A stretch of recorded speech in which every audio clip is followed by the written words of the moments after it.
நம்ம வீட்டு நெல்லிக்காய் செடிங்க பாருங்க எவ்வளோ பெருசு வளர்ந்துருக்கு. நம்ம நான்வெஜ்ஜு செஞ்சோம்னா அது என்ன தான் கழுவி செஞ்சோம்னாலும் அந்த ஒரு ஸ்மெல்லு போகிறதில்ல.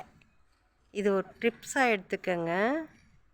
அந்த ஸ்மெல்லு போகிறதில்ல. அதனால் நம்ம அந்த கறியை நல்லா கிளியராக நல்லா கழுவிட்டு